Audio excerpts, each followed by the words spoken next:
When I built this shop back in 2002, I built it pretty much, I wanted to focus on my art and my art background. That was the purpose of this building, is to really hone in on my art skills. And I got sidetracked years ago and I started building kitchen cabinets and doing kitchens for people. And that was never the intention of this shop. It was, again, to focus on my art. And I've gotten rid of all of the cabinet, I've gotten rid of all of that, and I've gone back to the basics, and I'm back to focusing on my art. And from time to time over the years, I do get asked to do and get involved in some fun projects. For instance, this Cinderella carriage. I thought this might be fun to tell the story of how and why I have a Cinderella carriage here at the shop. Our local school, high school, had contacted me and asked if I'd be willing to make some sets for their play that they were having in the spring.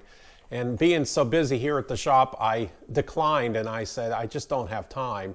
Well, it turned out they really didn't have anybody. The parents, there was nobody. And you know, high schools years ago, it was always the art department and your music department, everything. They all got together, then they would put this whole show on.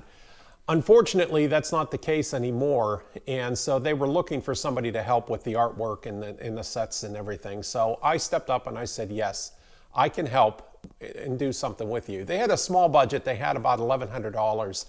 And so my brother, my younger brother, and I both got together and I started building the sets and putting sets together. And we put something for them together that was pretty nice. We were doing everything we could do to save money. We were going to Home Depot and Lowe's and different things and asking for seconds, broken stuff, anything that I could work and utilize to put sets together for them. Well, it came time to build the carriage. The girls that were directing really had this grand idea of a carriage that would hold not only Cinderella, but the fairy godmother. They wanted a coachman and a footman, the whole thing. And we just said, there's just no way we could build something like that. Not to mention that the stage was so small. We had to do something kind of small and compact. And so we luckily live here in an area where there's a lot of Amish. We ran down to the local buggy shop and we were able to buy and purchase some used running gears in a frame. We took it back to his shop. My brother does weld and he can metal fab some things. He's pretty good in that department.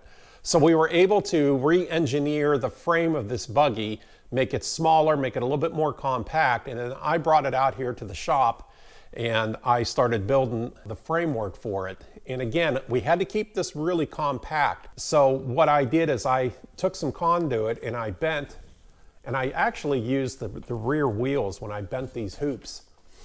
We had when they're bent like this for a reason. It's so it'll clear the wheels.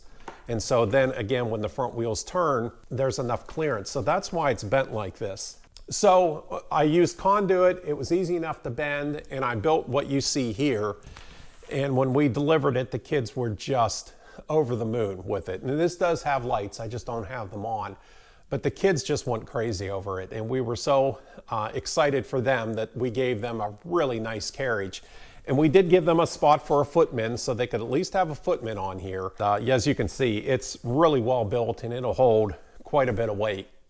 Well, years later after the show was done, I decided I'd put this on Pinterest and I wanted to share our design to other people that were out there that might be trying to look for ideas for Cinderella carriages.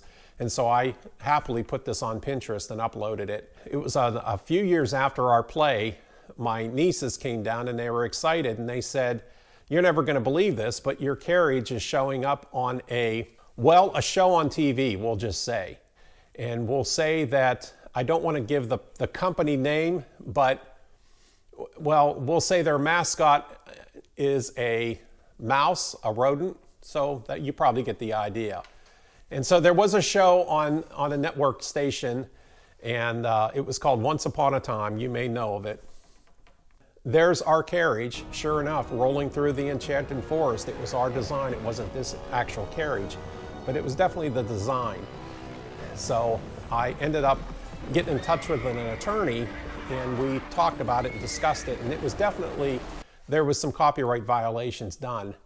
Unfortunately though, and this is where it the story takes a turn, I learned a valuable lesson about copyright. I did not copyright at the time. So it has been now, it is copywritten and it is secured in that department. But we did try to go after, I did get a call from the TV show. I got a call from the big company with the rodent as a mascot. And we talked about it and everything else, but really there was not much that I could do. I didn't have much of a leg to stand on since it wasn't copywritten. So I guess the moral to the story is if you do come up with something, go through the process and get something copywritten, because it's not that hard to do, and I think it only cost me about $50 to do it. But again, the sad thing is with this story, to finish it up, is I wasn't looking for anything from the big company with the rodent. All I was wanting is just a little bit of recognition, and just to say to people out there, and especially kids, look, you don't have to be in a big area. You don't have to be in a city or somewhere around, Florida or California to have a piece of your work recognized by major companies. That's really what I was looking for. I just wanted the story. I just wanted to be able to tell kids that, look, you can create something and catch the eye of a big company, a big film studio, and you can do it in your backyard.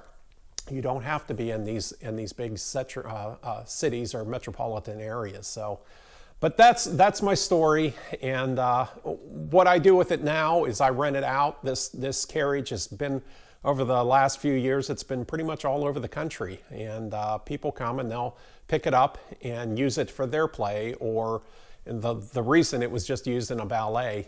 And but I make it available. People can rent it, and they can use it for weddings, whatever they'd like to do, and it is available for that. And but that's the Cinderella carriage. That's the story. I just thought I'd share it with everyone out there. Hope you enjoyed the story.